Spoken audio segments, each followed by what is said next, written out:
dunia berdiri ini terdapat berbagai jenis spesies makhluk hidup, hewan maupun tumbuhan.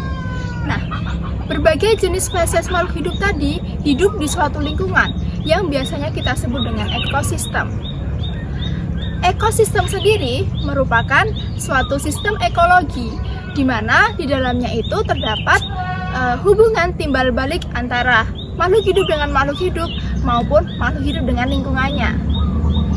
Berbagai ekosistem yang ada di bumi ini, misalnya hutan yang ada di belakang saya ini, kelihatannya akan tetap menjadi hutan untuk selamanya. Padahal bisa saja hutan di belakang saya ini bisa berubah menjadi danau, padang pasir, padang rumput. Bisa saja terjadi dalam jangka waktu panjang maupun jangka waktu pendek. Nah, dalam jangka waktu pendek ini misalnya hutan di belakang saya ini menjadi suatu danau karena adanya bencana gunung meletus. Nah, kalau dalam jangka panjangnya misalnya hilangnya terumbu karang yang berada di perairan Australia. Ketahanan suatu ekosistem itu berbeda-beda dalam menghadapi suatu perubahan. Ada yang disenggol dikit langsung berubah, ada yang dia itu tahan banget sama perubahan-perubahan. Nah, hal ini itu apa sih yang mempengaruhinya? Jawabannya adalah karena keanekaragaman hayati yang ada di dalamnya.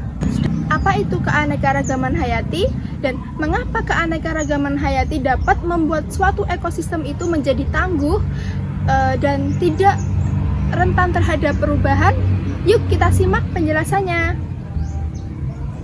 Biar jadi sukses, tangguh dalam menghadapi suatu perubahan, ekosistem harus memiliki banyak atau harus memiliki ragam jenis spesies yang sangat banyak. Nah, ragam atau jenis spesies tumbuhan maupun hewan yang banyak ini dinamakan dengan keanekaragaman hayati. Coba dengarkan kicauan burung berikut ini. Sudah.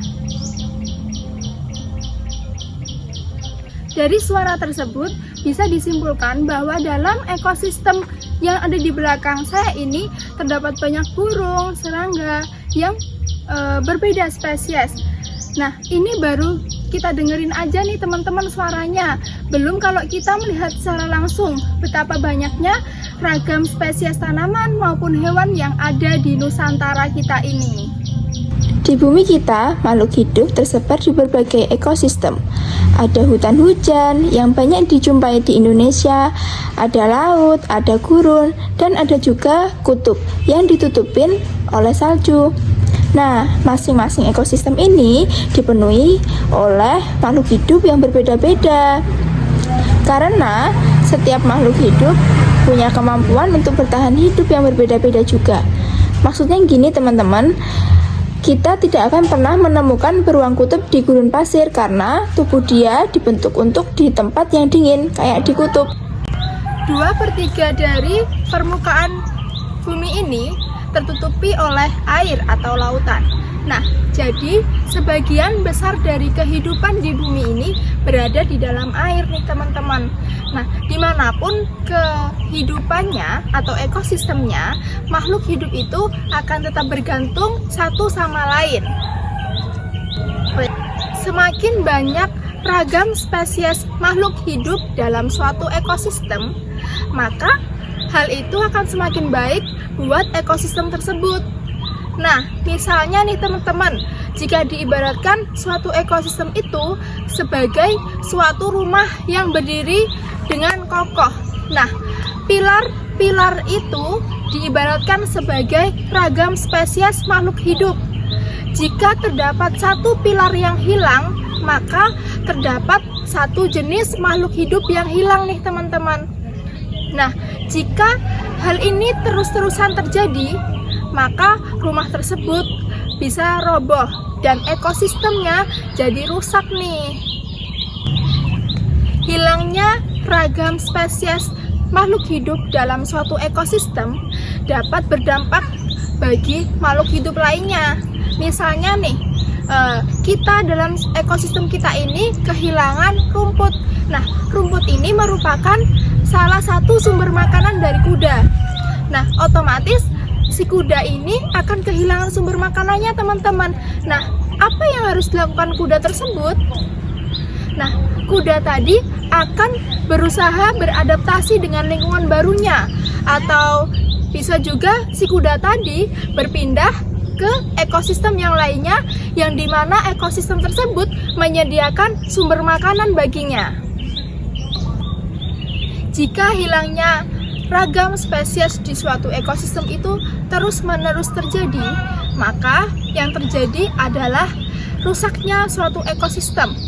Misalnya, ekosistem terumbu karang yang berada di perairan Australia kini hilang, hanya menjadi sebuah tumpukan batu mati.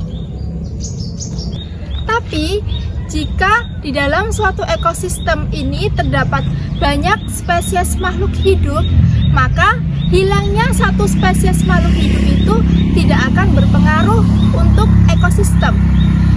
Misalnya, dari contoh yang tadi disebutkan bahwa dalam suatu ekosistem itu kehilangan spesies rumput nih, dan si kuda kan kebingungan mau makan apa.